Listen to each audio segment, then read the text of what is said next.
can stop you from being deceived. If you try to find out what's up my sleeve, you can figure out what a bag of means. If you try, nothing can stop you from being deceived. Nothing can stop you from being deceived. Nothing can stop you from being deceived. Nothing can stop you from nothing can stop you from being deceived. Nothing can stop you from being deceived. Nothing can stop you from being deceived. Nothing can stop you from nothing can stop you from being deceived. Nothing can stop you from being deceived. Tonight we got a real dope guest coming on. I want y'all to make sure that y'all stay tuned in. We got a guy coming on. I'm going to let him tell you something. I'm excited to say some things, but I ain't going to give it all away. So I'm going to let him tell you when he come on. But right now, Pink Barbie, what's going on? Right now, let me go ahead and get Ash on here so that we can get the man of the hour on. And y'all can get a piece of the dopeness that we put together for y'all tonight. So you really going to love this one. Stay on here. Matter of fact, while you on here, do us a favor. Share this live right now with 5 to 10 people. While we getting everything up and rolling and getting our guy on, I'm going to tell you who it is. It's Marcus Harvey, right? Now, if you don't know who Marcus Harvey is, you tripping. This dude is, he is that, right? So while we getting everything together, I need y'all to share it live with 5 to 10 people so that we can build this up some more. That way when Marcus come in here, man, he can get to going and do what he do. If you never met Dope Energy, you finna meet it tonight. Tonight finna be the night you gonna get introduced to some dope energy. Let's see, I got Ash. Let's see if we get Ash on. Hey, Instagram ain't bullshitting tonight. That's what's up. My boy. I told you, bro, they gave me PTSD, bro, for real. What's good? There we go. Back, boom. What's the word? What's the knowledge, bro? What's the knowledge? How you living tonight, man? Not too bad, man. Good. So, yeah, I was just communicating with him. He hit me early. I was showering and eating and all that, so we was just communicating. He thought it was 7:30 his time. So he said he'd be ready in just 1 minute. Okay. No problem. I told him, you know what I'm saying, soon. As a matter of fact, I'll go ahead. I'll just send. Big Mike Smoke. Hey, I want to shout out my homie real quick. I got to. I got a homie, right? Mm-hmm. Dope podcast that he putting together. He putting together something special, bro. Okay. Putting together something special. And it's a little bit of everything. Like, it's not necessarily niche, right? Okay. It is a little bit of sports, a little bit of life, a little bit of entertainment, a little bit of this, a little bit of that.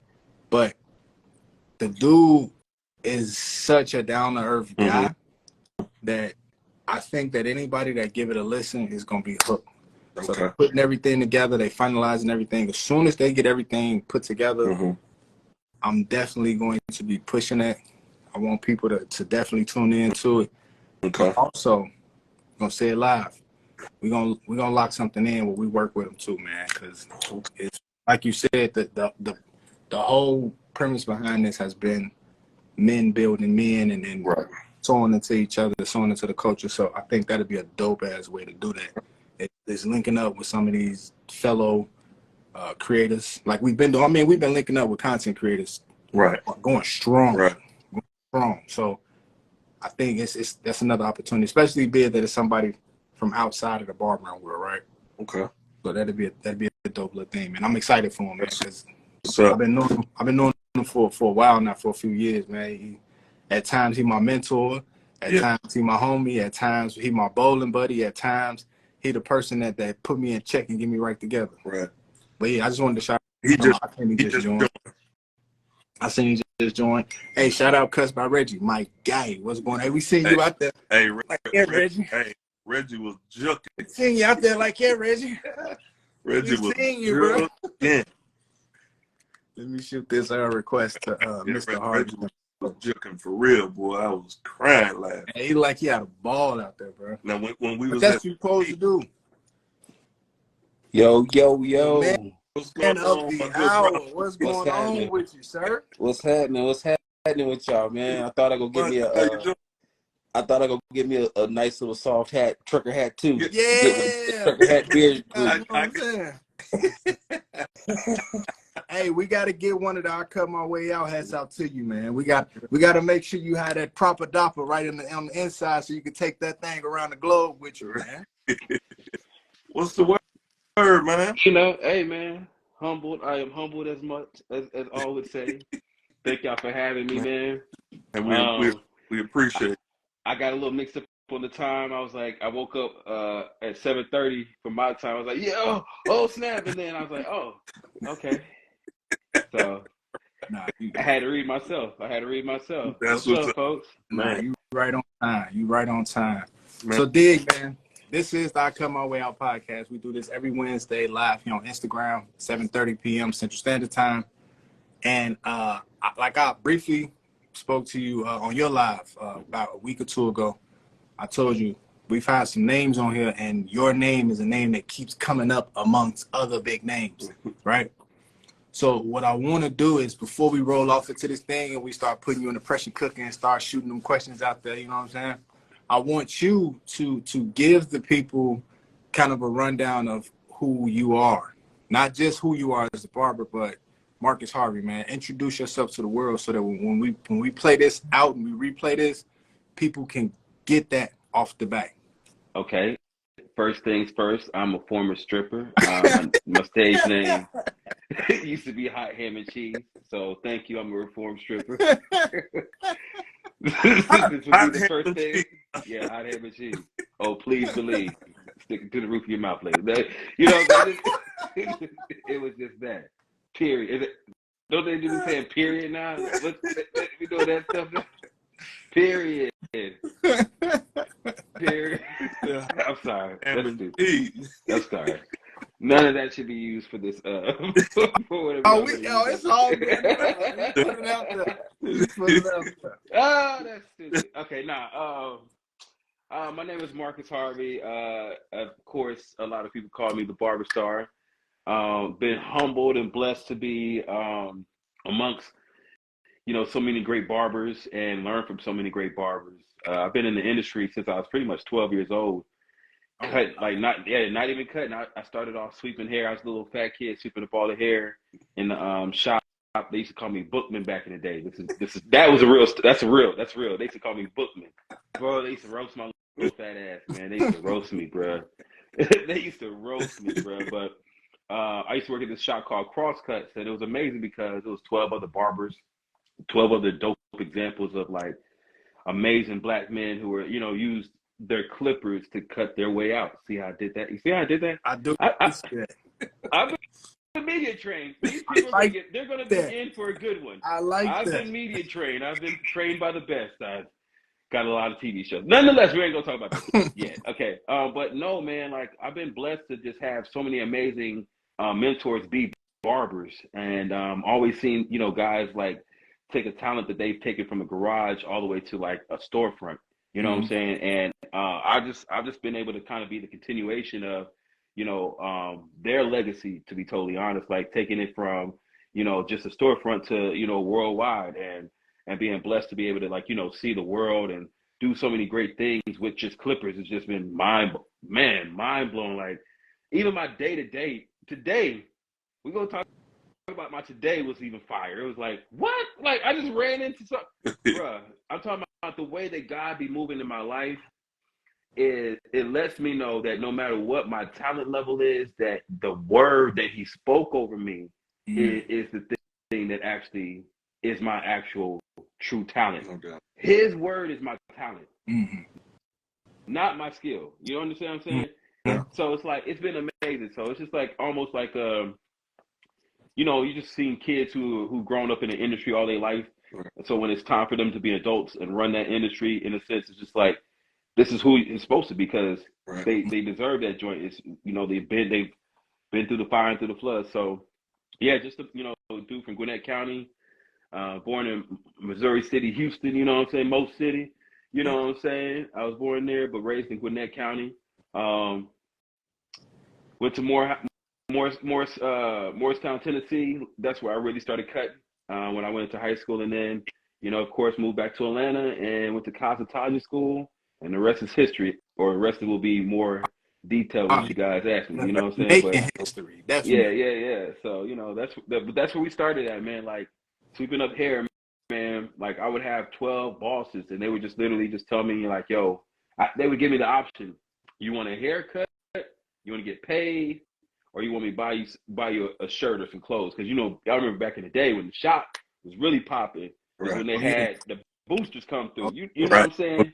Or the boosters, and also the cats who used to be like the new designers who was doing that Dapper Dan type of stuff, but they was flipping, like, you know, these different brands. So, man, I used to have always the freshest clothes in middle school and a pocket full of, you know, ones. That's not my stripper day. I'm not talking about my stripper day. See, that's what y'all trying to put me in a box, and that's y'all's fault. You're trying to put me in a box, and I've grown out of that. I'm no longer that person. I'm a man of God now. High school though. See, now you judging me. Now you judging me. Not high school though. Okay, my man drinking a Route 44 on the live, and you gonna talk about me? This man got a strawberry limeade, light ice over there. Talk about. Well, if you don't get that straw out of here, man. Hey, I told y'all, man. I told y'all, if y'all have dope energy, you gonna meet dope energy, man. Definitely. So you said Morristown, right? Morristown, Tennessee. That's up where everybody says. That's up near like Knoxville and stuff like that, right? Damn right, son. East Tennessee. East Tennessee. You was cutting around some guys that I know, man, that I met through the barbering industry, man, and that's why that Morristown sounded familiar, man. Yeah. I want to ask you, man, what was it like once you started to kind of make that transition from, you know, just living life, moving around? It sounded like you did some moving early on in your life, moving around, making that transition into barbering. What made you want to go to cosmetology school to pursue barbering at all? Great question, man. Actually, I always thought I was going to be in like the sports industry. So, you know, in high school, I'm thinking, you know, I'm averaging some good points. So I'm like, oh, I'm going to go to the league. Hey, you ain't going to the league. You in Morristown, bro. Calm your ass down. And you're not even first team. All said, shut your ass up. You just killing at the YMCA. You killing at the boys club. Shut up. So, you know, I'm thinking that, you know, okay, well, I still love sports. Let me get into the field. So I wanted to go to school to be a sports entertainment lawyer. That's really what I wanted to do. Okay. But I soon realized you had to be focused to do that. Absolutely. And that's one thing in college I wasn't. I went to Georgia Perimeter College my first 2 years because I wanted to kind of like, you know, get all my prerequisites done. And then I was going to transfer to Morehouse. My brother was going to Morehouse at the time. Like I said, I went to high school in Tennessee, but I'm from Atlanta. So it was a 4-year stretch of me going to high school in Tennessee. So I was ready to come back home to Atlanta. Came to Georgia Perimeter. Once I did Georgia Perimeter, man, I was like in my second year. And, you know, I was just not doing well. I was just not focused, man. I was going to church a lot. So I was like, you know, I was at church, but really wasn't, you know, on my books like that. So church and cutting, that's all I was doing. Really? So that's all I was doing. So I got put on academic probation, going into the spring semester of my sophomore year. And I was like, yo, that's a long time to sit out, because if you sit out that spring semester, that's pretty much spring all the way to the next school year, because you're not really thinking that you're gonna go do summer school. You're just like, no, I need to be in fall. Right. So I'm like, yo, I'm not gonna just sit out for a whole year. So my brother, Osai Harvey, man, was like, man, you know, you be cutting, you know, shoot, me and you should go to barber school. Mind you, he can't go to barber school. He's at Morehouse. He's at a real school, bro. Like, let's not play with me. You know, you can literally, you can't go to barber school. So I was like, let me do all the research. So I went and, you know, got hyped, went and did all the research, went to a whole bunch of schools. the barber schools in Atlanta at the time were just lacking. I'm talking about there was no type of like, it was just hood. It was just hood shit. You know what I'm saying? It was just like, bruh, when in 2004, I could not find one. I'm not fronting. It was all raggedy, trap. It was no, like, I'm going to tell y'all this. I'm not trying to be funny. Like, I didn't start seeing luxury barbering in Atlanta like that until I start, like, me and Dave Sheriff, and a few other people started like really jumping into that luxury stuff. You know what I'm saying? So like, it wasn't a mindset of, in 2004, in my mind, it wasn't a mindset of like luxury unless you were at the shop called and say it. So we'll get to that later on. Okay. Right. But there wasn't any schools that were demonstrating that. There was barbershops and salons, but there wasn't any schools. So the best school hard to believe coming from Atlanta, man. That's crazy. Yeah.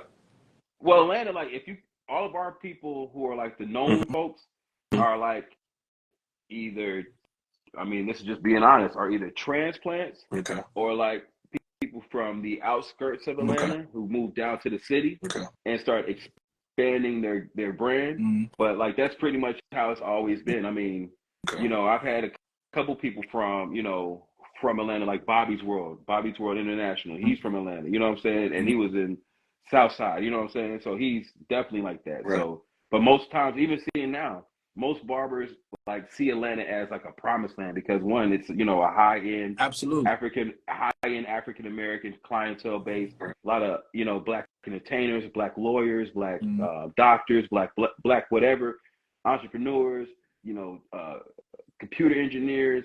You know, we have everybody in the city is black. You know what I'm saying? So it's like, hey, what your boy said, Michael Blackson black. Michael Blackson black. I mean, Whoopi Goldberg's lips black. You know what I'm saying? Like, you know, all that. You know what I'm saying? Cold black. I think though also when you think Atlanta, right?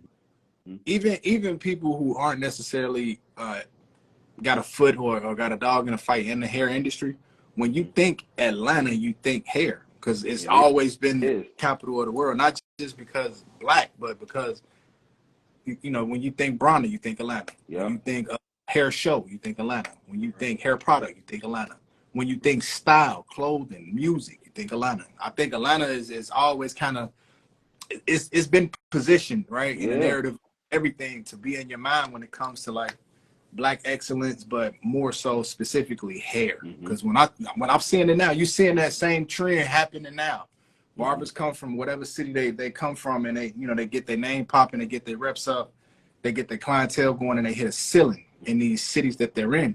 And the first two places rather, that I hear people always say is, I'm either going to Atlanta or I'm going to LA. That's what I always hear. Always hear. So I'm interested in your story more because we kind of slow rolling it through, because you've cut probably some of the most influential people in America. Really. That's word. Some may argue the world, because these people are global. You're not just cutting people that's known in America. You're cutting people that's known globally. Yes, sir. So I would love to know, and I know Ash want to know this too. But I'm sitting back because some people don't know we've had him on here before. So I'm going with the flow. So I didn't took all this in. So I could play this back. Like, okay, well, yeah. So I would love to know how you positioned yourself to take. Okay, I'm going to barbering school because my brother want me to go. Stripping ain't working. I'm tired of my butt cheeks. You know, too sweaty. It was my asthma. It was the asthma flared up. Asthma ain't working. So my bronchitis is stopping my twerk. So what I need to do is I need to find something. I need to find something to transition. So how do you go from, I'm gonna go ahead and go to cosmetology school. The cosmetology schools aren't the greatest condition, right? But I think from what you said, your identification with that was, I see what they're not offering. I know what I need to create once I go through this process, right? Yeah. So how do you go from there to positioning yourself to be in the room, to be asked and invited? Because we're going to come back to this part right here. I got to be asked and invited into some of the most reclusive, restricted rooms on the globe. bruh. Where are you getting these questions from? Let me look at you. Let me look in your notes, man. I don't know. Okay, nonetheless. Hey, bro, I'm going to give all credit and honor to the way that I was kind of raised. It was a perfect storm. I feel like you know, when you hear about like LeBron and Jordan's story, I'm not trying to put myself on this type of thing, but like when you hear about like people who were like raised to be great, it's like every step, it seemed like it was, okay, that's going to help you be great at this. That's going to help you be great at this. So at the time, like you remember I said I was at church a lot. So I was at church because, you know, my brother was also at church. My pastor at the time was he was like the leader of the AUC gospel choir. Okay. So he ran the AUC gospel choir. So like when I came back to Atlanta, me and my brother, you know, like he had changed to a totally different person. And I was just like super amazed. And I was like, yo, I'm down. Shoot, I'd love to get saved like that. You know what I'm saying? So I got really, really tight into the church. And then I became my pastor's armor bearer. Okay. So like, and we had a pretty large church, you know, like 500-600 members, you know, at the time. Mm-hmm. And so like, it felt like it was very like prestigious to be, you know, my pastor's armor bearer. And I just kind of climbed the ranks. So I've always been used to being in rooms where people will be like, this is a sacred room. Mm-hmm. And those people have always invited me. So I've always known how to move. So like when my pastor would have like other pastors from churches come through, I'm the one, you know, greeting them, you know, welcoming them, getting them acclimated to whatever atmosphere we setting for them before they go preach. You know, I'm the guy who's kind of like picking them up I was picking up people from their hotels, driving them, picking them up from the airport, driving them. I used to be a chauffeur.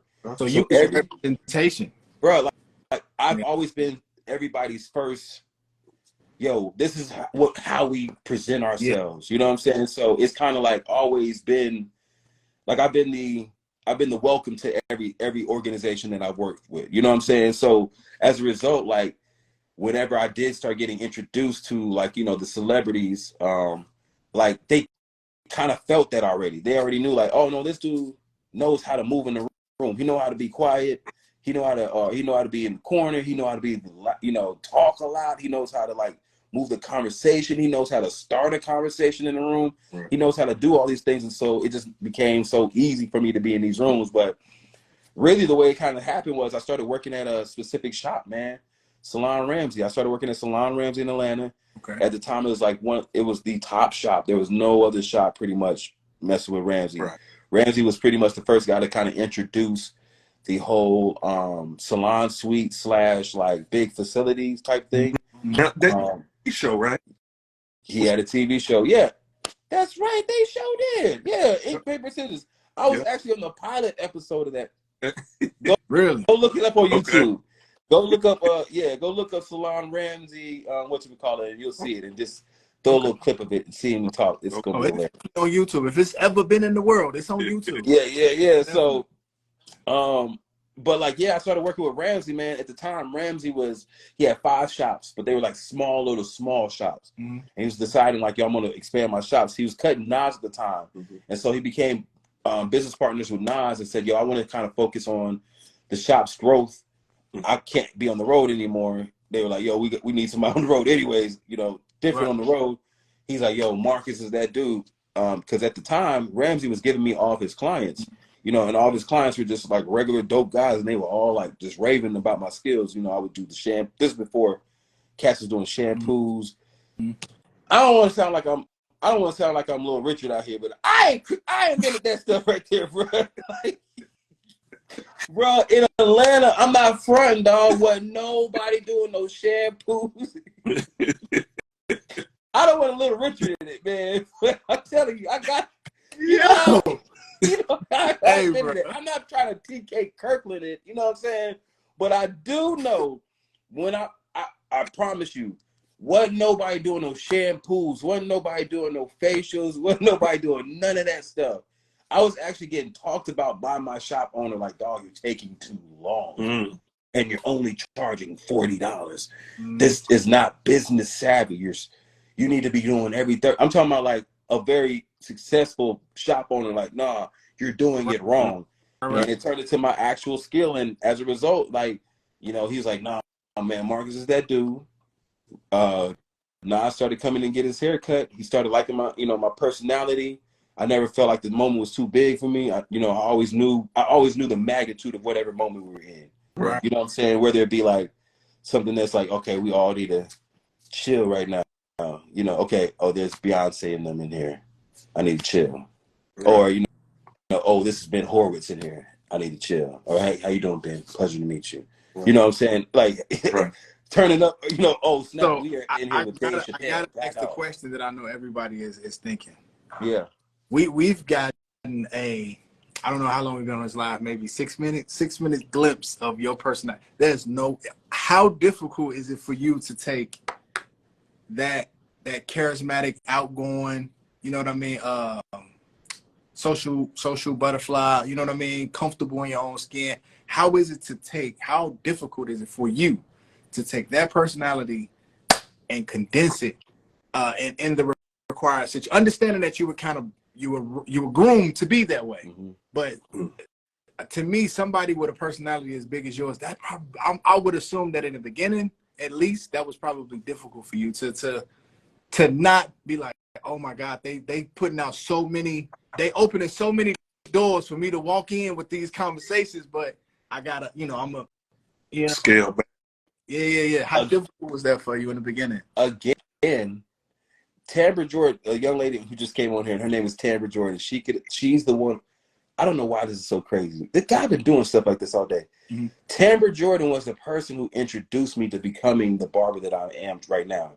Oh, she's not even a stylist. She doesn't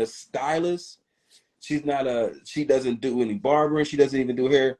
She was going to that shop that I talked about earlier before she came on in Saya. Mm-hmm. And there's this guy who was doing like high-end stuff. Mm-hmm. And Tambra was going to the church that I'm going to. This is where I'm going all the way around. No, you could.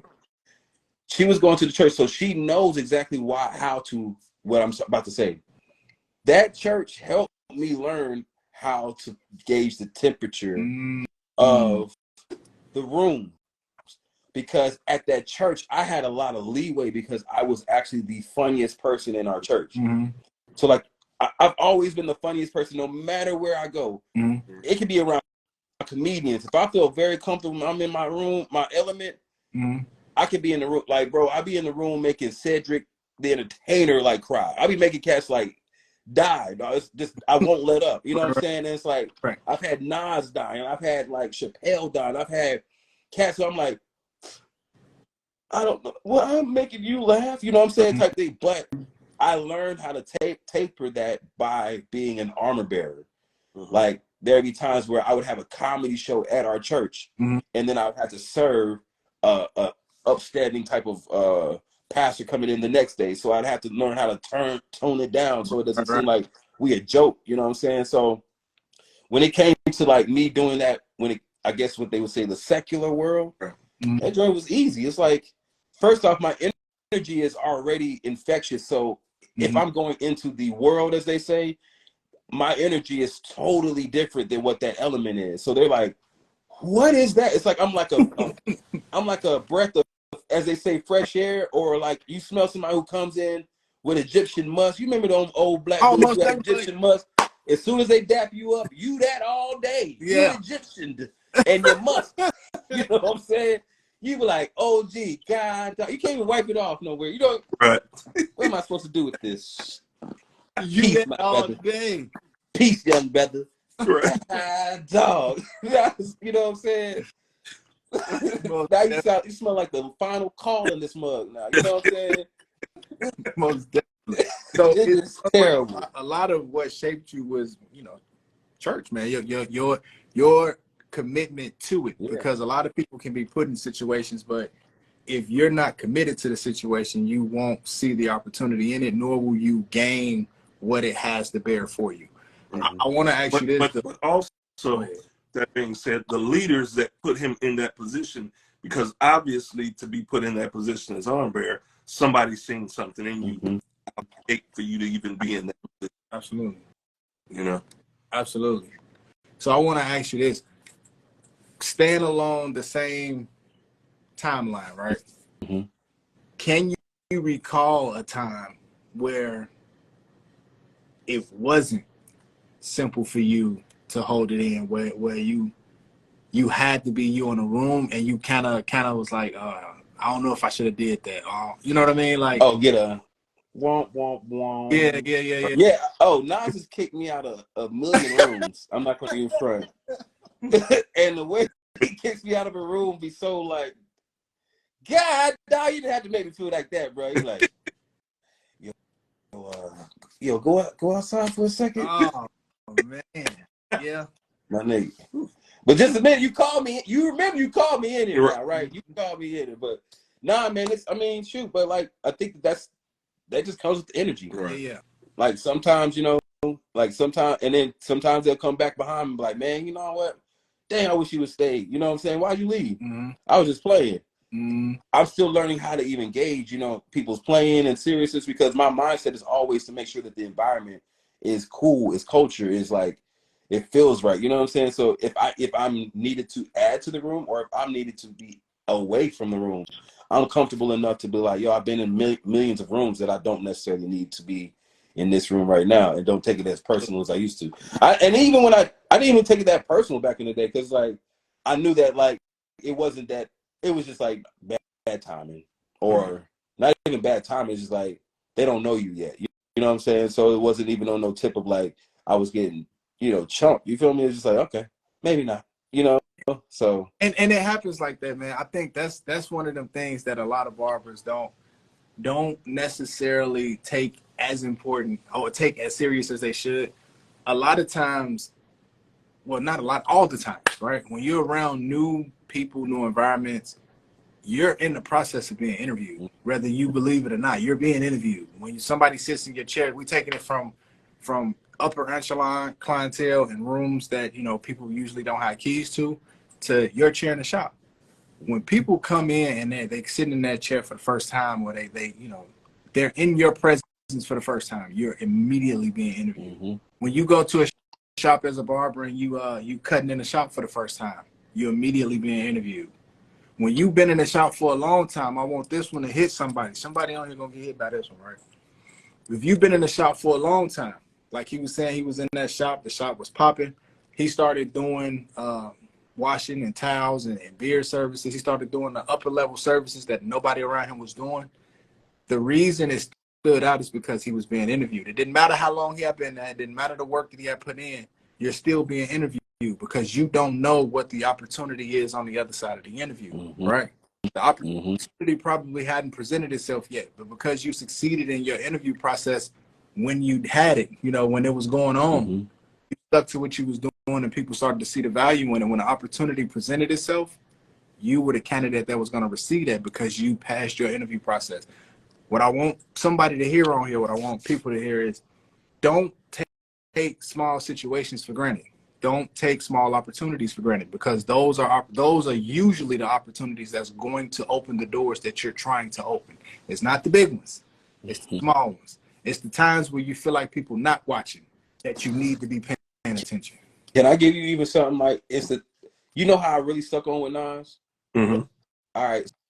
So I didn't stick with Nas because I've been his longest barber by far now. 15 years. I've been cutting Nas for 15 years. So I've been his longest barber, which is kind of crazy to me because he brought that up to me in London. But I got the job. I got the job like it was like solidified as mine. We were in Norway, my first time in Norway. And again, going back to talking about how, your past structures will help you in your present so that you can go to your future. We didn't say that before. I just said that right there. Somebody put that on there. Yeah. That was a word. Somebody picked it up. I know I picked it up. Anybody else picked up what he put down? If you didn't, you're not reaching with the right hands. But we're going to go ahead and roll on. Come on now. The Cash App is in the bottom. Okay.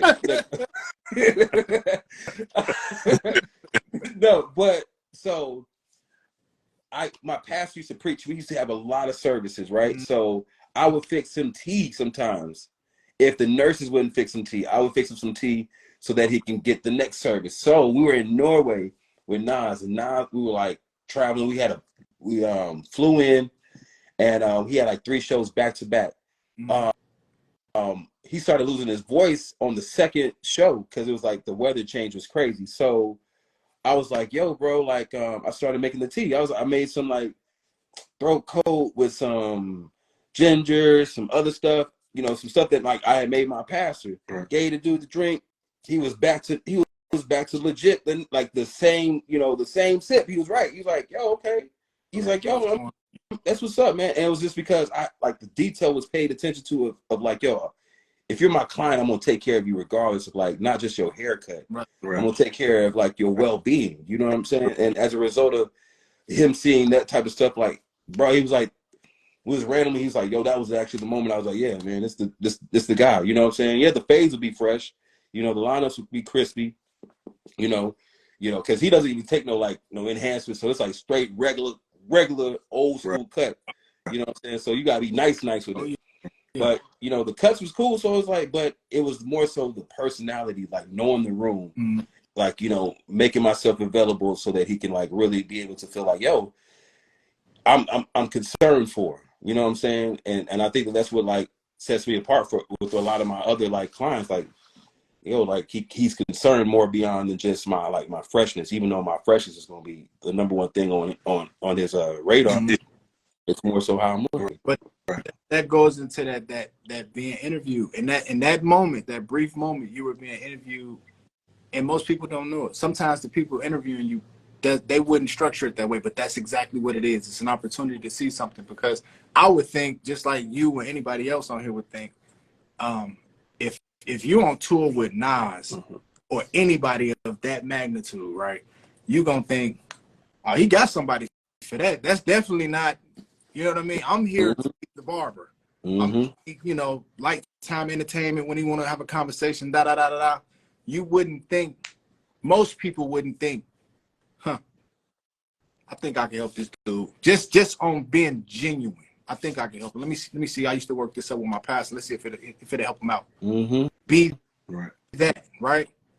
That part right there is the interviewing part. I recall we had Jesus just jump on here. I recall 360. What's up, boy? I recall the conversation that Coldest Clippers was having with us about a brief conversation he was having with Jeezy. And he said Jeezy told him, pay attention to what's going on in this moment, right? Pay attention.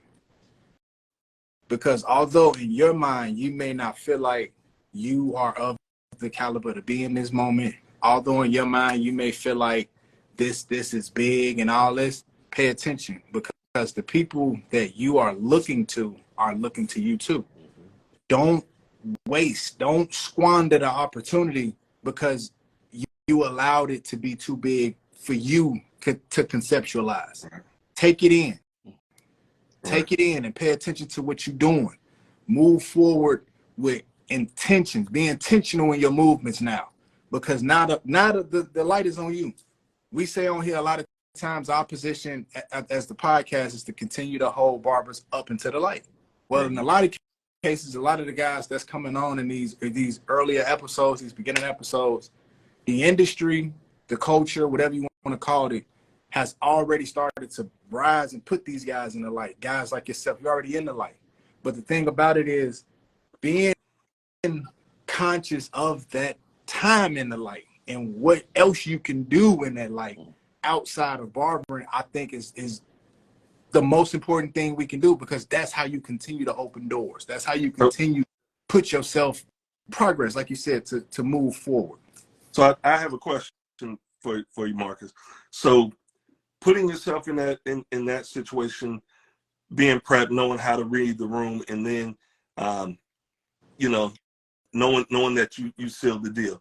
So being with Nas, did that open doors for other A-list clients that you have? Because I know you know Grant Hill's one of your clients, Chris Webber, like, you know, you were just on the front page of Sunday Business Edition with Chris Webber. All these opportunities. Did some of those, because we're going to talk about that too. And we definitely want to know that clientele list, man. Oh yeah, I was telling him, know that list.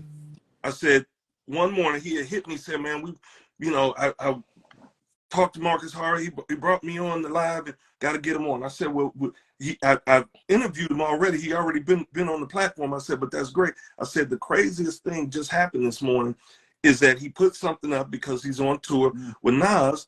I shot you something, you know, just a comment. You liked it. About 30 minutes later, I get in the shop and I'm there early. I'm cutting. White guy came in that I've never even seen before. And obviously he walks the mall in the morning, but I've never paid him any attention. He comes in and I'm thinking he's going to want a haircut. And he has a paper in his hand, but I can't see what's on the paper. He said, well, you're a barber and I watch you, you know, in the morning. You're always here consistently. I thought you might want this. You know, I don't know if you do. I look at it and you're on the front page of the damn paper. I'm like, wow. I told Shy, I said, man, I hit you. I said, bro, I just commented. Yeah. I said, 30 minutes later, a guy just walked in, handed me this paper. I took a picture and sent it to you. I said, I can't make this shit up. And I was proud, like I was on the front page of the paper, watching our industry and guys like yourself just shining that light, man. So kind of tell us about your list and the doors that cutting some of your celebrity clients open for others, because how you read the room and how you're able to move. Yeah. So like I said, it went from, it's always been like, you know, every area that I've been in, like, I guess the movers and shakers of said industry always put me, you know, started putting me on. So when I first started cutting in Atlanta, I didn't have any clientele.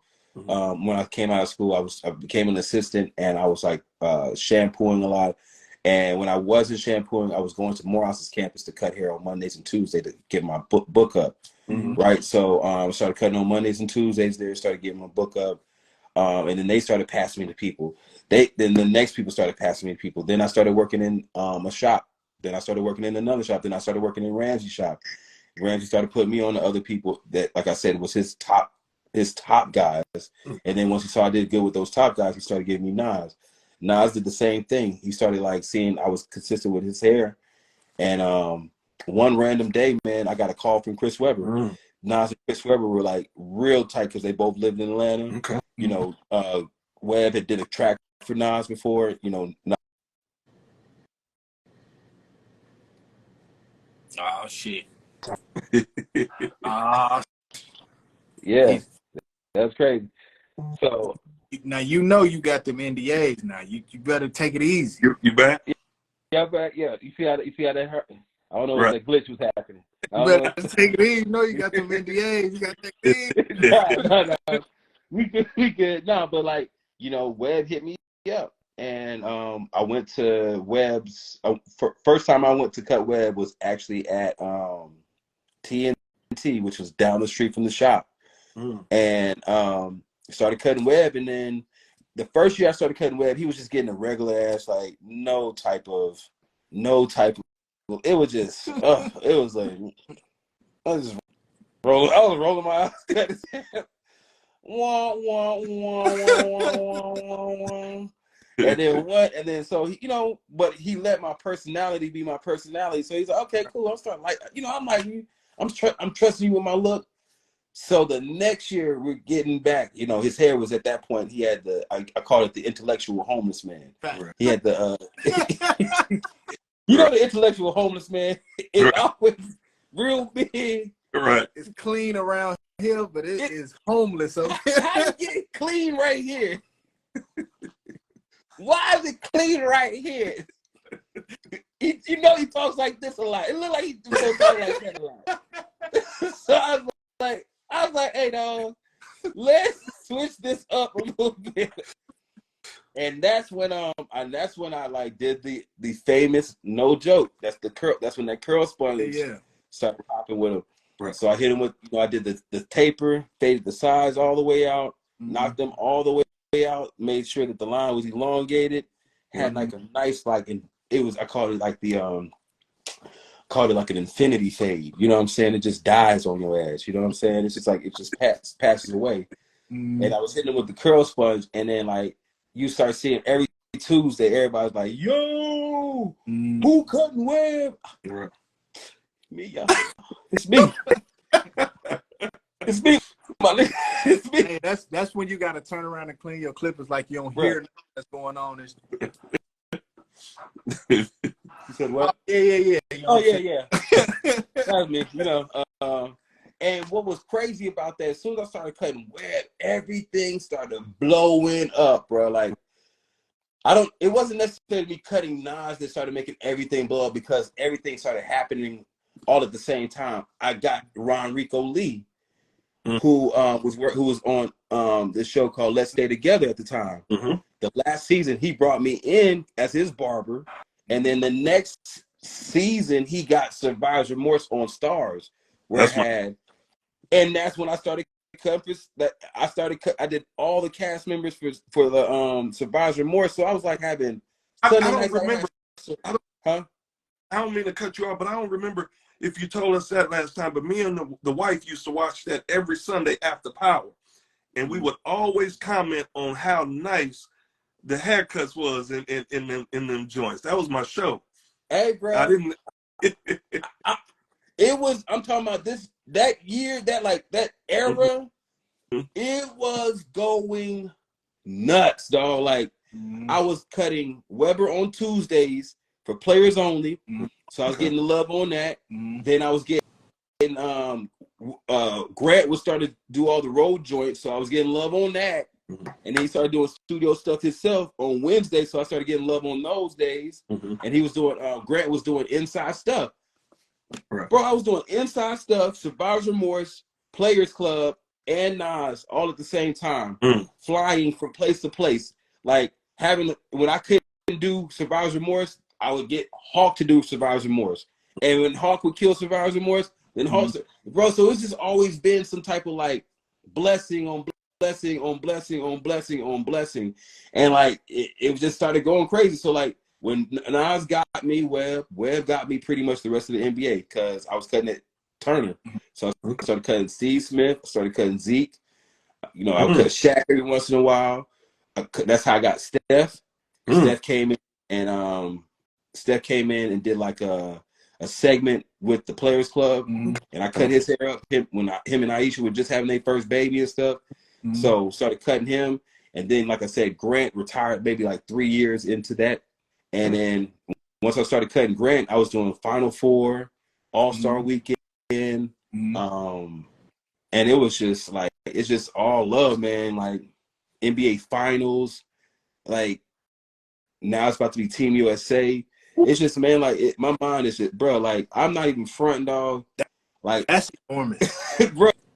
That's and it's stuff like that, dog. Like on the New York Times, man. Like, bro, like that's mind blowing, man. Like, so while we talking about the NBA, watch this alley-oop. I want y'all to watch this alley-oop. Oh, man, it's not gonna taper off the conversation at all. And I know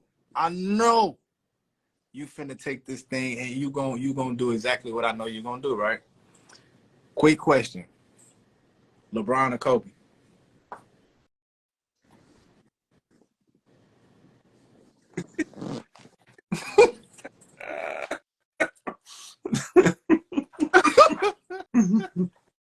Yeah.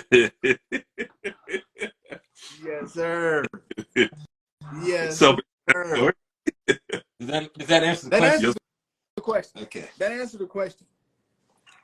That answers the question. But the question, but I know the but coming, so come on, give it to us. All right. So, but I got blessed to cut Bron, man. And it was crazy because at the time that debate was going, don't do that, Hunt. Right. Hunt, don't do that. Don't be childish. Don't be childish. You gotta grow these barbers up. You know what I'm saying? Once he hear this story, he'll understand. Yeah. So I'm getting on the so randomly, man, another oop, man. What I love about the barber industry is we all got love for each other, man. My boy Slick, Nick, Custom Models, man. LeBron's barber wasn't able to get to LeBron for his birthday. So he gave me the alley-oop, right? Man, I I get done cutting Randy because you know they wanted to make sure that I was gonna be cool. I get done cutting Randy, and we go up to the level that Braun was on. Braun was getting done with a massage, so he was coming off the elevator. We were still at the level, waiting for him to come so we could just go, you know, to the room. Braun gets off the elevator. He's like, and then a nigga about to get a cut from Nas's barber. Oh, what's up, bro? I said, oh shit. Bro, I was like, yeah. You know what? You might be all right, bro. You might be all right. You might be all right. Since you know about a play, you might be all right. Okay. He's like, what's up, my boy? Let's get this shit popping. Let's go, man. You know what I'm saying? So he's like, yeah, let's go. So, you know, I'm like, okay, that's kind of cool. We go in there, start cutting, and then, like I said, we going back to like how we talked about rooms. This was a special room. It's Randy in there. It's Damon Jones. I cut Damon before I cut him too. So it was Damon Jones. It was his security guy and somebody else. And bro, like they were kind of chilling. And then I was like, you know what? I was like, hey guys, let me ask y'all something real quick. We're gonna make this a shot real quick. Literally, this is exact words I said. We're gonna make this a shot real quick. This before the show came out, so I'm not saying that I came up with the name. I'm just saying, I was like, yo, this felt like it, everybody was circled up. I was like, yo, Friday or Coming to America, bruh. They went wild, and it was just like boom, boom, boom, boom, boom, boom, boom, boom, boom. Then I was like, all right, cool. Name the best Martin episode. Cass was like boom, boom, boom, boom, boom, boom. And I was like, beyond that, I'm gonna tell you my favorite, Barnell Hill. And they when I said, man, Braun went crazy. He said, "Get your best friend." You know how animated this nigga was. I was like, yeah. He's like, and then we you know, he's like, it felt like Step Brothers a little bit. Did we just become best friends? You know what I'm saying? And he looked up and he was like, "You can take," and we started singing the Barnell Hill song. Bruh, bounce them on their knees. You know what I'm saying? It was just like cool. So, you know, I would have to say, like, I love Braun now because Braun is, you know, been one of the most influential people in our industry, in our culture, our society, you know, exceeding expectation, you know, with very limited, you know, tools besides his natural tools and the tools to bring people together. I know somebody said LeBron can't unify a city, but I will say LeBron has unified the whole notion of putting your people on, right. And that wasn't something that was strong before. Right. So I would give Braun that as being the GOAT in that perspective, because as a result of what Braun and that team has done, it's always made you hear every black cluster of brothers always talk about that organization of brotherhood and wanting to inspire to be that. Absolutely. Nobody knew who Kobe's homies were. You know what I'm saying? And that's just about real. You know what I'm saying? Yeah. Nobody knew who Kobe's folks was. Them last few years of Kobe, I love my man. And them joints, you know what I'm saying? And that's real. You know what I'm saying? Braun was in the Western Conference Finals just a second ago. So let's just be real. You know. But yeah, man, like it's just been an amazing life. But I'm still gonna go with Kobe though. You know, my mom. I respect it. We got a brother in here right now, man. Matter of fact, I'll turn this around. You can see he keep the Kobe on deck, and he put it right across from me on purpose. Yeah, you got to. Let him know. Let him teach you right. Treat you right. So, being in that room, man, we talked about this on your live, right? And I want to say it here because I want people to hear it because it's important, man. When you in a room, it's easy as a barber, right? As a person, right? It's easy to recognize people and their greatness and walking in the light that God placed them in, and you be like, yo, that's LeBron coming off that elevator right there, right? Like that's this person, that's that person, or whatever the case may be. Me and Ash experienced it at CT Barber Expo, right? Mm-hmm. This was our first time going to a barbering expo that big, right? This was my first time being in a room with that many influencers and movers, like people that's really got real motion in this industry. And it was kind of like taken aback, like, damn, it's like they everywhere, bro. Like they everywhere. Mm-hmm. But going back to your experience, right? For LeBron James to step off that elevator and be like, and I'm finna get cut by Nas Barber, that statement in itself can be framed and hung up because that statement says so much. Mm-hmm. What you've done getting to that room, right? Not Mm-hmm. just about who you've done it for, but in order, but in order to get to that room and do it for those people, you have to be presenting something on a consistent basis more than just a haircut, right? Who you are as a barber, who you are as a professional, the energy you bring in the room, your ability to read that room, your ability to be where you need to be and how you need to be when you need to be it is what got you to that place, right? Mm-hmm. I say that, and I tip my hat so hard when you originally told that story. It was like, yo, I don't think he know how big what he just said was, bro, because that means that you are on the shelf. Yes, sir. And the people that you put on the shelf. Yes, sir. That's Let amazing, bro. That's amazing. Let me say something too, Marcus. First, I want to give you your flowers, man. One, for coming on, you know, when this was in its infancy and we're still growing, just to be willing to share your story, you know, with us and come on a second time. Right. You are inspirational and a motivation to me. First of all, I can speak for myself, but I know so many others. You and it's so ironic that you're on here and then 360 came on because you guys allowed me to see. I've been barbering for a number of years, but I never really took it seriously. I worked a full-time job and then did it part-time. And you two guys showed me in your own separate lanes that this barbering thing could go so far beyond cutting hair. Like I've shared this picture with my wife. She put it in my little office room, you know, with you on the front page of the New York Times. And then I showed her the when I was doing a reel, I showed her the picture of you standing under the Eiffel Tower. And just to think that God's gift with your craft can take you and put you in rooms and create relationships and opportunities that people who started cutting hair never believed was even possible. Like you've done more than most people with, you know, what would be considered these prestigious jobs and big degrees. And again, just shining light. So from me to you, man, I just want to give you your flowers and say thank you for continuing to inspire and motivate. You know what I'm saying? Thank watching you, steps, and I greatly appreciate it because this is something that I preach to the younger generations of barbers as well. Like, who would have thought? And for me, basketball and hip hop, those raised me. I'm like you. I came up, I wanted to be that NBA player, and I love rap. My bars wasn't super tight, but I could recite Nas and Jay and Rakim and all. You had the beat though. And you had the beat though. I can go back. I graduated high school, bro, in 1994. You a fool, shot. Hey, y'all petty, bro. Both of y'all petty, bro.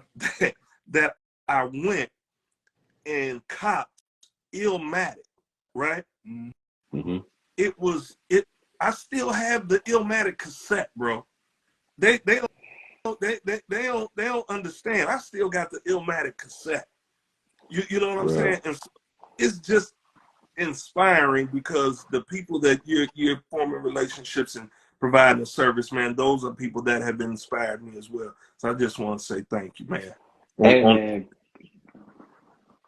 I appreciate that, man, and glory be to God, bro. And shouts out to E. Jones. He's another guy that everybody knows without knowing. You know what I'm saying? We've all used some of his songs on our reels, but I've actually got to meet E. Jones and cut his hair twice now. One at All-Star and one at EYBL. And he's another person that you kind of look at like as a result of all the things that I've been able to do, man. It's just meet so many dope people, bro. Like even let's just say if I just didn't even do celebrities, man, like my regular clients are like people who I'm just like always admiring, you know what I'm saying? And it's just like I've always been in the position to be around nothing but like amazing brothers. Like that's what I would say has been my like blessing in my life. I've been blessed to be around a lot of exceptional Black men. Absolutely. Who've been doing amazing things. So like when I do something, like it makes me, it humbles me when I hear, like I've gotten compliments from people whose songs we recite so much that it's become way of life, thought processes, you know, philosophies, you know what I'm saying? You know, some people don't sleep because they believe that sleep is the cousin of death. You know what I'm saying? Like, that's real. You know what I'm saying? That's real. Like you said, we all grew up in the 90s, you know, the 2000s. Like I grew up, I was 83. I'm 83, born in 83. You know what I'm saying? I'm a young old nigga. You know what I'm saying? Young old nigga. Right? I'm a right twin. Right. I don't even know how to dress right now. I'm so backwards. I'm like, damn, I'm not 22. Right. If I don't get me a pair of slacks, what's my old man? Hey, why is it that when you hit 30, you get to that point? When you get in them 30s, you be like, I'm gonna wear my ones. Yeah. Button up. I'm gonna put a hat on, but I'm gonna wear my watch. Like, why is that? I don't know what to do. I feel so like, but it's just like, but no, man, like everybody that I cut, I've admired since I was 12. I admired since I started doing what I'm doing now. And it's like, wow, that's crazy to me. Grant Hill drinks Sprite. I owned a pair of Grant Hills. You know what I'm saying? Right. I would be watching Grant Hill and be like, yo, that's my favorite player. Right. Like it was Penny and Grant Hill. I was like, no, those are my two dudes. Mm-hmm. Yeah. C-Web, I used to love C-Web. I used to think y'all couldn't tell me that C-Web wasn't better than Kevin Garnett. I was like, Kevin Garnett just loud. Right. What y'all talking about? Kevin Garnett he's not a playmaker. Right. He don't pass. 2001 Chris Webber was different. Different, he man. was I don't know how you been getting, bruh, dunk on you. Yeah. 18-footer crazy. Hit you with the with the no him look. Him on the break with the he was different. Off the picks, you know what I'm saying? Yeah. He was the first Jokic type dude. You know what I'm saying? Like people don't be remembering how he was on that type of like passion. So it was just like, you know, to see these dudes, and then even now, man, like, I know I be seeming like I'm all over the place, but it feels like my life is like that, bro. Like it's all over the place because there'll be a time where, you know, I'll just randomly run into somebody and I'm like, yo, this is like literally my hero. You like, we were in Seattle. Nas was doing a stop in Seattle, and we had a day off in Seattle. Just so happened to have Dave Chappelle doing a show. And we go to the show. After we go to the show, and we upstairs, you know, and it's just Dave Chappelle, Marshawn Lynch, Marcus, Nas's manager, somebody, and I'm just sitting in here like, yeah, what's up, y'all? Right. You know what I'm saying? It's like just being in the rooms, like you said, man. It's just been humbling, man. And like, bro, I can't say enough, man. All my opportunities have come from me being, you know, available at cutting. You know, me getting even Ghost Brothers, my TV show, that came from a client whose hair I was cutting. He was like, yo, man, you're the funniest person I know, and I was his barber. How about the funniest person you know? I'm your barber, dog. And he's like, no, you need to do this show. And I did, and I was like, man, I ain't trying to go hunt no ghosts, man. I'm a black dude. What that? What does that look like, bro? I'm a nigga. I'm a nigga. I don't. That's what he said. Hey, buddy, you want to go hunt? You're a fool. I felt like I was Caesar talking in James Franco's ear. And you just for everybody, you know, reading the article in the New York Times, and the most impressive part to me, you know, not that you cut Nas and you cut Chris Webber, and you know, you done had Spike Lee and Juwan Howard, all these amazing people that are icons to us. Not even the money, and you know, I'm not going to discuss that. Tell them to read the paper. I ain't going to talk about the money, any of that. But how, when it was all said and done, you came back, and at the heart of it, you're a family man. Mm-hmm. You get your kids, you take your kids to school, you know, you provide, and when your schedule slows down, you come home, you're just dad. And so when our kids are little, all those other accolades and all those things don't matter. They may not even really understand the enormity of it until they're older. But at the heart of it, you're just their hero and your dad. That was, to me, the most intriguing thing about the article, man. That at the end of the day, he comes home and his dad, he's a regular guy like all of us. God has blessed him with opportunities, but he's doing everything the right way. And that was huge. But all of you who haven't read the article, Sunday, May 21st, I'm sure you can Google it. Front page, man. Wow. It was that's crazy. Forever in a day, you will always be able to Google that. Absolutely. Yeah, forever. Absolutely. You know, what did James call it? Perpetuity. Perpetuity. Yeah, available in perpetuity. And that was the thing. And they had other. I love Purple Rain. Yeah. I love Purple Rain. Hey, let me ask you a question though, because you bring up an interesting point, Ash. You bring up a solid point. I think a lot of people could benefit to hear it from the perspective of somebody who does have their foot in so many doors, right? Be it that you are at your core a family man, right? Yes, sir. How are you able to juggle and be able to be available to go to London, to go to Paris, to go to New York, Jersey, all these places, right, on tours and being invited to these shows, and your name is being called and called and called. How are you able to balance that? Because one of the biggest things that barbers are always told, the first thing another barber told me when I became a barber is, don't ever let the balance of this and your family shift, because that's when something gotta go if the shift. So how are you balancing that, man? Oh, I mean, struggling just like most men. You know what I'm saying? Like I'm not being honest. I appreciate the honesty. Yeah, I'm not flourishing like y'all think in every area. It's like it's a balancing act. It's like spinning plates. You'll be over here one moment, then you see that's wobbling, run over here, spin that mug. You know, run over here, spin that mug. And you know, everybody says family first, and that's definitely the joint, family first. But sometimes, like with me, I've always been a provider. So family first might mean sometimes I gotta go to Paris. I gotta go to London. Exactly. I gotta go to do this. You know what I'm saying? So that they can be straight. You know what I'm saying?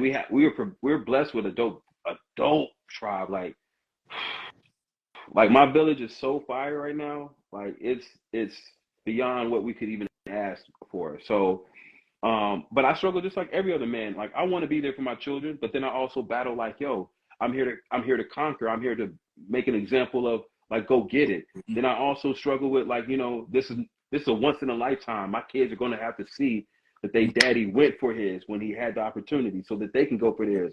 You know what I'm saying? So, but then I also in my head, like, yo, when I'm here home, I need to be present. Then I also be feeling sad when I'm like, yo, I'm at home and I'm sleepy and I can't kick it with the kids right now. I fight through it just like everybody else. So any brother out there right now, I just want y'all to know this. When it comes to these kids, I'm sorry, y'all can hear me? Okay, all right. None of my accolades help when it comes to them kids, you know what I'm saying? And I feel guilty just like everybody else feels guilty. And I want to be the best father that I could possibly be. You know what I'm saying? I want to be the best husband I could possibly be. I want to be the best barber that I could possibly be. And I struggle just like everybody else because I want to be the best at it. Right. And sometimes that means when you're the best at it, you get consumed in it. Right. And sometimes you have to like kind of figure out, oh, let me find my way again. So I process it just like everybody else. I started therapy. My brother is one of the top therapists out. I work with him a lot, you know what I'm saying? A whole lot. You know, I have dope brothers who don't care about my stature. I have cats who I used to be a summer camp counselor with who still have my number, who hit me up and check me. You know what I'm saying? I got brothers who I've done comedy specials with who hit me up and check on me. I got brothers who I've helped, you know, their career go to the next level in barbering, who call and check up on me, who, you know, who I could kind of be vulnerable with, and how I can be a man. Just like, yo, I'm just a man, bro. I'm not Marcus Harvey right here. I'm a man. Like, what I'm saying? Like, I'm gonna mess up something. You know what I'm saying? I'm messing up. Be cool with me messing up. You know what I'm saying? Because like a lot of times, a lot of folks don't even be realizing the pressure of trying to maintain that type of level of consistency of integrity. Right. It's just like, it's incredible. Yeah, because you're always having to be dependent on by your word. Right. Absolutely. And then it also, I think a lot of times, like you said, people don't know how stressful it is to make or expectation, because you're human. Right. At the end of the day, you're a human being. So missing your family is a condition of life. Right. Yes. Missing your home is a condition of life. Having a bad day is a condition of life. Having not feeling well is a condition of life. Having days where you're vibrating at a low frequency is a thing. It's a part of life. You're human, and people will hold you to the standard that you set. Sometimes the standards that we set can be set so high that people will continue to expect you to maintain that level of standard in every element of your life, no matter how human you are or how human they know you are, because they've already bought into the standard that you set. It's almost like you don't get a chance to be human. And that, to me, I can only imagine, right? Because I'm not in your position. Even in the position that I am in this very growing phase of my career, it is immensely difficult to maintain that, because some days I come in here and I did have a bad day. I am having a horrible day. Something is going on in my personal life that's distracted my attention, that's taken away my spirit, because it's things that a lot of times it's things we can't control. Loved ones passed away. We went through COVID. We went through all kind of stuff is happening on a day-to-day basis. And then you got to come in, and as a barber, as a professional in this industry, you got to take all that, sit it to the side, and try to maintain this standard that you've set when everything was good.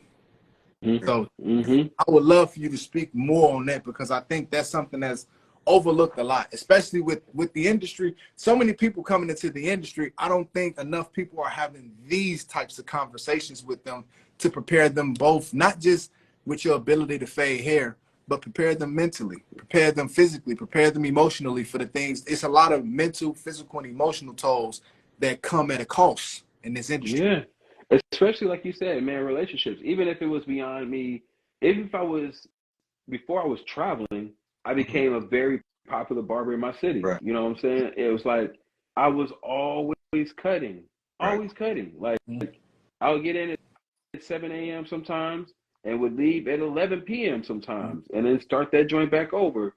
So it's never like my time is, So I like you said, you're gonna lose. You're gonna miss vacations. You're gonna miss birthdays. You're gonna miss weddings. You're gonna miss, you're gonna miss people dying. Right. You know what I'm saying? Because you was at work. You know what I'm saying? You're gonna miss people, having emotional things that you could have been the solution on it, but then you realize, man, this is God's work. This is God's work. This is not my job to make everybody else happy with what my life, how I can interject myself into their life. Right. I can just create who I am, and hopefully people will have the same grace that they're expecting me to give them. You know what I'm saying? On me. So say that again. Don't you know what I'm saying? I passed that. Yeah. You gotta hope that people have the same grace that they expect you to have for them, for you. You know what I'm saying? And that's what it's like. I was saying this yesterday on my live, man. Like, my mindset right now is on MPP: money, power, and peace. Money just to cover stuff, not necessarily to be my source, but power over my mind, to make sure that my mind is always in a positive, projecting way. You know what I'm saying? So that I can get that last peace, peace. You understand what I'm saying? So it's like I've just been really focused on like the power of the mind and how to like really structure it. So my vocabulary has been changing too lately, because before I was talking very, as we say, low frequency. You know what I'm saying? Like, I'm overwhelmed. I can't take this anymore. Versus just saying, like, what's overwhelming me? Versus saying, what am I feeling that's too much on my plate right now? Where am I feeling the most stretched at? You know what I'm saying? And sometimes it's just like knowing what questions to really ask yourself so that you can really get to the place that you need to get to. So, man, I'll tell any brothers, any sisters who are in the barber industry, in the styling world, like, know exactly what you want out this industry. And, you know, and stay focused in that. If you just want this to be something that you can kind of like pay your bills so that your family can be straight, make it that. You know what I'm saying? If you somebody who want to conquer the world and want to be cutting everybody in the world, just know that there's gonna be a sacrifice that needs to be made, and the people need to know who they in life with. You know what I'm saying? So yeah, man, I just tell y'all, man, like, y'all only gonna have one life to live, man. You're probably not gonna get everything right, and be patient with yourself in that. You're not gonna get everything right. You're not gonna be there for everybody. You're not gonna be able to do it. It just is what it is. Right. I wanna piggyback off what you said, because it's something that my mom used to say it to me all the time, man. So it hits me different. Two things you said that she used to say all the time, actually. One is you can't please everybody, and you got to be okay with that. You cannot please everybody. You got to be okay with that. The second thing is, know what you want out of this industry, right? Know what you want out of this industry. But what I would add to that, if you don't mind, what I would add to that is, be okay with adjusting if your desires change. Because in this industry, you may come in with, you know, I want to build my clientele, I want to do this, I want to do that, I aspire to be like. But then as you get further along in this industry, your purpose may be different, and that may begin to be revealed to you. And the direction of that purpose may not be in the direction of a Marcus Harvey. It may be in a direction of something else or somebody else, or it may, hopefully it's in a direction that's never been created before. Right? So only with adjusting what it is that you want out of this industry, because the more that you give to it, definitely the more you're gonna get out of it. But the longer that you're in it and giving to it, the more I think you'll start to develop understanding of exactly what that is that you want out of this industry. And that's, you know, I just wanted to add to that, because I thought that's like I said, my mom used to say it to me all the time. So I got a couple more questions, and I know you've been on the road. We don't want to keep you all night. We thank your family allowing you to be on here and sharing with us, you know, for this time. Two things I want to ask you. There go my wife. Hold up. Shout out. What's going on? See, I shot my wife out. She's tagged her in this. Yeah, what's going on, Mr. Harvey? I think I seen her come in too. When it's all said and done, and you put the clippers down and you're not cutting at the rate you are, or maybe just retiring and letting it go, what does Marcus Harvey want his legacy to be? Well, you know, I feel like that's a good question. You know, when I think about legacy, I only think about my eulogy, to be totally honest. You know, that's how I think of a legacy. So at my eulogy, everybody's going to be talking about how much I made their life way better. That's it. So, I mean, really, I've seen the world. You know, I've seen every place that I wanted to see. There's places that I don't even know that's still on the world that I'm like, oh, I need to go there. That I still would love to go to. But you know, my legacy has only been like, I just want to make people know that when they come around me, that automatically it's going up. You know what I'm saying? Whether it be their value, their energy, their thought process about themselves. You know, whether you think, I mean, I even try to inspire haters. I want haters to be like, no, I'm better than Marcus, so I'm gonna do better than Facts. Absolutely. You know what I'm saying? Like, absolutely. I want to be that inspiring. So like, being that inspiring means to just be like who I am. You know what I'm saying? And that's just a happy-go-lucky dude who just wants to make the environment cool, amazing.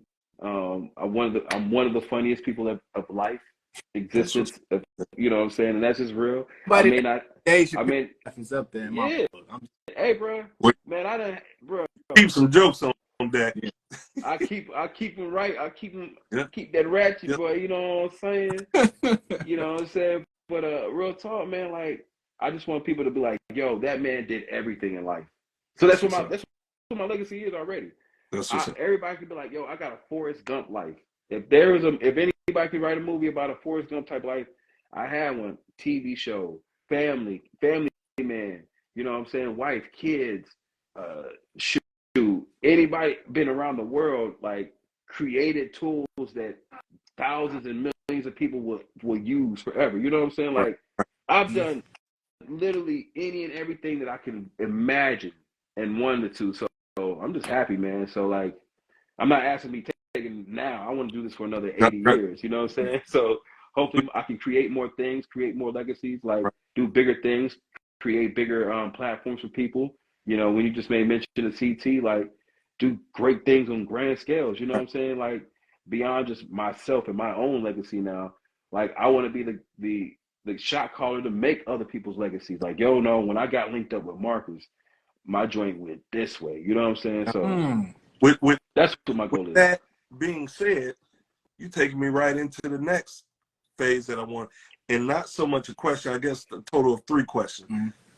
Tell, you know, because everybody may not know about the Barber Star event. Can you speak a little on that? How it created, its intention, and when it's coming up, and how people, if interested, you know, who are on our platform, be a part of it. Everybody can go right now to the, let me put this in the thing right here, thebarberstar.com. And you can go get a ticket immediately.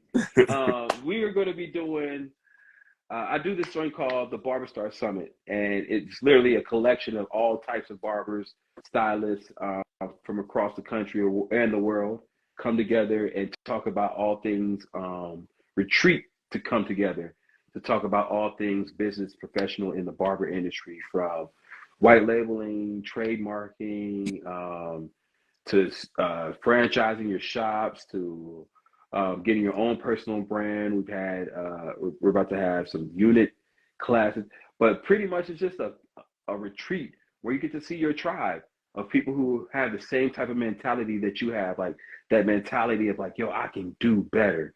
Right. And what happens is everybody comes from across the world, and they start seeing like how they start seeing, you know, that there's people who like them, and there might be a tool that you have that I needed, and us coming together allows me to get that. So we would go to Tennessee. It started us going in Tennessee, the Smoky Mountains.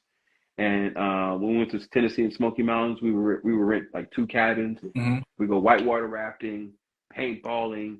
We had an on property chef, so we had 24-hour chef kitchen open. Man, it's just like, bro, we had like the summit. What's up, Ben? Literally just spoke you right up, bro. Yeah, so you know, but yeah, bro, like real talk, man, like. The summit is the best barber event in the industry. I'll put it against anybody. I ain't even trying to be no. It's real, because like it's just bringing dope people around each other. And this year we're doing it in Jamaica, so in November. Yeah. Oh yes.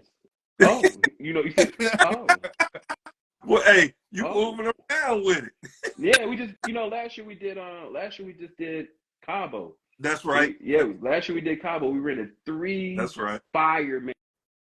3 fire joints, man. We had the craziest views. We got a big yacht, man. We was living. We went ATV in. So we always do like vacation type things, because you know sometimes cats ain't had a vacation, and you need to learn. You need to learn on your vacation. Absolutely.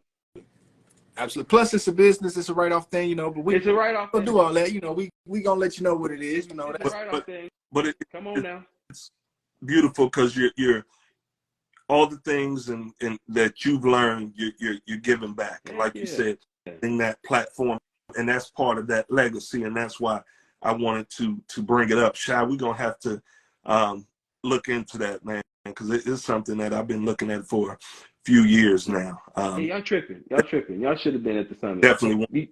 Y'all fit the summit type of like barbers too.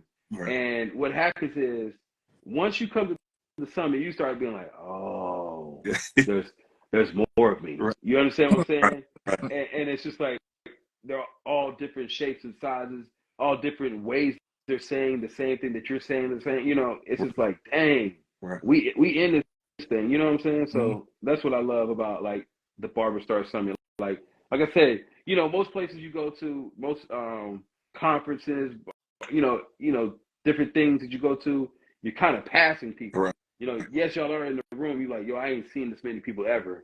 Right. Or when we used to be doing Barner Brothers, you know, you'd be like, I got to see Bobby, but you don't get an opportunity to talk to Bobby for more than like 10 seconds. Right. Oh, can I get a picture? Right. You know, you dapping them up to get a picture. Right. Nah, you get to talk to Hawk for 4 straight days. You and Hawk are on the same paintball team. You and Kenny Duncan are in the same class. Y'all are on the same canoe boat. You and, you know what I'm saying? You and Andy Authentic are sitting beside each other at dinner. You know what I'm saying? You and whoever you're a barber, like, yo, that's crazy he's here. We are all just here, just kicking it. So that's why I'm like, yo, the summit, you can't mess with the summit, man. The summit's something else. That's what it sounds like it's a unique experience, man. Yeah. So lastly, my last thing. Name 2 to 3 barbers that you would love to see on our platform. Okay. Definitely Hawk. Hold on. Wait. Hold up. Swole up. Before you name them, the second part of that is you have to help us get them on here. Oh, I mean, but if anybody that I name, I mean, I'm the OG. Okay. I get anybody. What you talking about? I don't know why y'all even made me say that. I don't even know why y'all made me say that. I could have said Barack Obama, and it would have happened. It's going down. It's going down because I love you. Okay. I snapped the clipper. As soon as I snapped my clippers, it happened. Definitely. I would love for you guys to talk to Hawk. Hawk is one of my first proteges, man. I can really say that was like the first person that was in the Barber Star like universe that kind of like really took that joint, took what we was teaching and like took it to a whole nother level. You know what I'm saying? Like, you know, and there'd be greater than you, and they would be greater than you type things. Like, so he's always been, of course, you know, you already had 360 Jeezy, right? So, you know, I'm not gonna. I always like to hear him speak. Hey, you can name him again though, because I name that last time we had a conversation with him, this dude has created so many other lanes just in that short amount of time. He created all these other lanes, so it's a whole other conversation that's available. So yeah, Jeezy. Well, I'm gonna give you 4 or 5. Okay. Definitely want you to talk to Kenny Duncan. Yes, sir. KD. You know, one of my favorite barbers of all time. Man, he's one of mine too. Who else? Carved by Jay. He's the barber for P Valley. So he does Uncle Murder. He does the murder on, hey, he be having a little murder on point. He do. He have a little murder on point. So you know, Jeezy, who else is one of those barbers that I'm like, dang, you do everything, and I didn't even realize it. Marcus Davis out of Chicago. Okay. I just worked with Marcus on Marcus actually bought a piece, an Andre 3000 piece from the gallery a while back ago, and then we started working on Mia Copa together randomly. It was like, God, that's crazy. So him and who else? The Tyreek Navarre. I like Tyreek. He has a very unique story. Smash. Yeah, Smash. We Smash on early. We want to get him back. Yeah. Too. Oh yeah, Smash. You know, Smash is all good. Yeah. You gotta have things going. It's like, Smash says the most arrogant stuff with no blink. I'm like, damn, man, you gonna tell them at all? I'm the best barber ever invented in life, and they gonna pay it. God knows, Smash, you gonna say it like that? Yeah, I can't knock Smash, man. Smash taught me what do you call it, bro? The oh my God, the HD taper, bro. I can't knock him. That video changed my understanding of fading in 14 minutes, bro. Yeah. So you know what I'm saying? Smash. You know, I love Smash, man. And Todd Bernard, iCut Pro. iCut Pro. Yeah. He joined the conversation before. He never got on. Yeah. He was communicating with us. He got on before. Vince Garcia, Vince the Barber. Yeah. Vince the Barber. I'll have to look them up. Don't start naming too many, because remember, you gotta help us. Yeah. Hey, bro, I don't think y'all understand. This is what I do. Everybody I'm naming, I think they should be on this, because everybody got these crazy, amazing. Any barber that y'all name, I could be like, yeah, hey, dog, go on there, because I went on there. So it's gonna be love, you know what I'm saying? So yeah, man, like I see what y'all doing. You know, this is one of those things where I'm here to help. You know, a lot of times we don't even be knowing who's gonna help us throughout our journey, especially when we first think of our premise. We're like, yo, this is just something that God placed on me. You don't even know 5 years down the line, somebody's been just like, yo, just by the experience, I got to help y'all now. You know what I'm saying? That's how it always works. So, yeah, I named 20 people just because I don't mind helping. You know what I'm saying? You just be like, yo, Marcus, put us in a group chat. I got you. Bro. Yeah, big time. So, man, you've been on, man, and we actually spoke earlier. We was gonna keep it down to like an hour 15, just not to take you away, because you literally just like this. It's not often I get to say this, so I got to stunt for you one time. You literally just came off a European tour. Just put that in your mind for a second. Anybody here listening, put that in your ear hole, light it, and just smoke on that for a second. This is a barber, professional barber, business entrepreneur, whatever you want to call him. He cuts hair. Just came off a European tour. He didn't just go cut a head in Europe. He came off a European tour. When the man was on live, he was sitting in a window as big as this room I'm sitting in, with a backdrop of Paris. Right. Coming to the realization, like, damn, this is like the 4th, 5th. You know what? I remember how to get places here. I'm here frequent enough where I remember, you know what? The soup shop, like, I can get to it if I want to. Wow. Bro. That, man, listen, bro. I even know French now. Como se la oui. Hey, Lizzie Copito, listen, hey, if that don't encourage you, bro. I don't think that's French. I think it's more French and Spanish. My last name, Creole, Dele Face. Yeah, I know. You felt it. You felt somewhere where it was at. Yeah. They wouldn't try me. They would, oh, he's from here. He's from here. Oh, okay, I'm from here. Yeah. I said, I would say every day I walked in Paris, all I said was, "Como se la oui?" They was like, "Oh." They gave me the eyes like, "Okay, say oui, yeah, say oui." But yeah, bro, like it is amazing, man. Like it's always even funny when I come back to America when I'm coming through customs and they start asking like, so what were you out of town for? And you know, I'd be like, work. Then they'd be like, what kind of work you do? And I'd be like, I cut hair. All right, so like, what do you mean I cut hair? Yeah. And it's like I start going back and forth with the TSA. I don't be trying to like stun on them. I just be trying to like get in and out. Right. I ain't trying to get hung up, and then now I got the cuffs on me because something came back with me on accident. Right. Don't judge me. Don't y'all dare judge me. Don't y'all dare judge me. Don't ever judge me. I'm a flawed man. I got some flaws. Come on. Robo Shata, Evo, I still can speak in tongues. Come on, church. But nonetheless, man. Yo, man. Nah, bro. It's like crazy because the last time I just got back, I was like, yeah, man. I was on a European tour because they had to go through my bags, and 2 white dudes was in like, it's like, so you cut hair? I said, yeah, I cut hair. And then there's another black officer. He's like, so who you cut hair for? I was like, nah. He's like, oh, hell no, bro. He started turning into a nigga. That badge came up. Oh, hell no, bro. Man, fuck. He's like, man, fuck them white boys. I'm like, damn.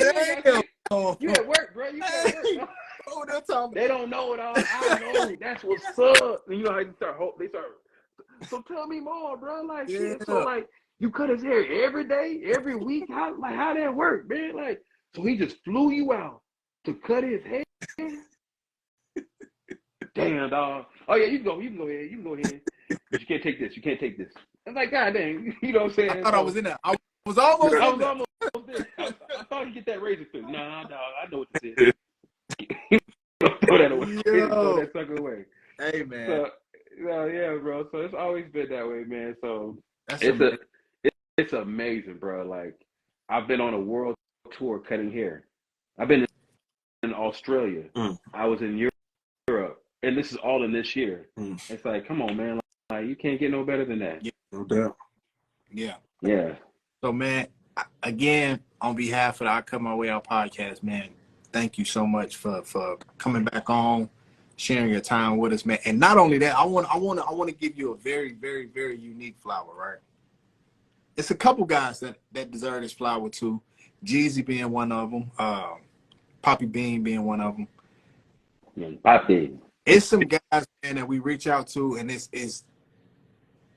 it's very difficult to communicate with social media, right? If you don't have a direct number or you don't have a line of contact. Everybody's so busy nowadays doing so many things, especially you're so busy with what you got going on. Like you have channels that you have to go through.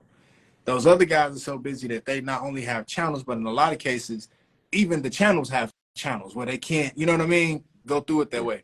So the flower I want to give you, man, is an appreciation flower. Thank you, because you said something.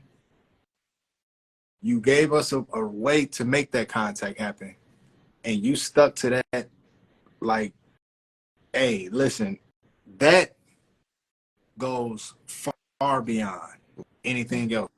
I would say Faded Coaches, another group of guys that do a Cut Flow Dre, Tank, Wavy Kid Kev. I'm gonna be naming people all night, but it's some select guys, man, that we definitely want to give a special word of appreciation for that, man, because this is difficult, man. Putting these lives together is difficult, but y'all make it happen for us, man. So we appreciate that for real. He got that splat pain phone. Yeah.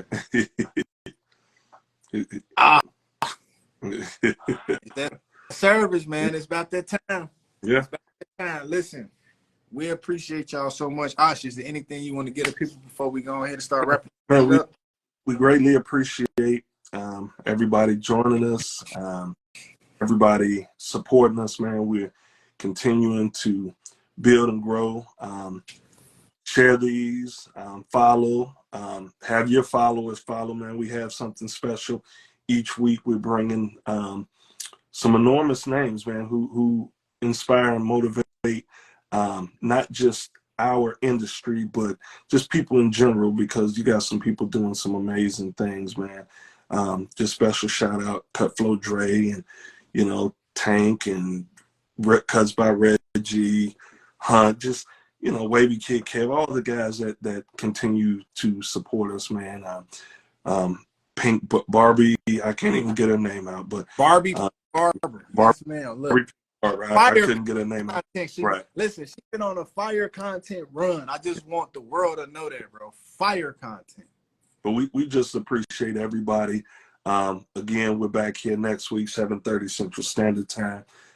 We greatly appreciate everybody. Have a wonderful night. Thank you very much. Absolutely. Hey, before y'all go, don't jump off this live yet. Listen, I get the cussing. I ain't cussing all night. I got a bunch of cuss words in me. Listen, before you jump off the line, make sure you go up right there. You see that little arrow up there? Click that arrow, hit the drop down, follow the I Cut My Way Out podcast page. Make sure you turn on post notifications, because when you turn on post notifications, you will be notified. We'll go live. Sometimes we might do a little, what do you call it? Quid pro quo lives, where we throw people on. Some people can't make that 7:30, so they might need to go on earlier. You'll miss it if you don't have the notifications on, right? I've been seeing a lot of people say Chuka the Barber, Chuka the Barber. If you don't have your notifications on and Chuka can't make the 7:30 Central Standard Time every Wednesday on the I Cut My Way Out podcast, and he come on at 6 or 4 or 3, how you gonna know, bro? You gonna miss it. You gonna miss it. Turn the notification on. Also, if you haven't already, make sure you save this live, share this live, give it to somebody who need it, because it's a lot of people out there that need to hear a lot of the stuff that we was discussing on this live. So make sure you take the time to what do you call it? What do you reap what you sow? So reap the world with this live so that they can sow the benefits of what was discussed in this live. But anyway, we appreciate y'all. This has been our Cut My Way Out podcast. We're gonna holler at you on the next one. Peace.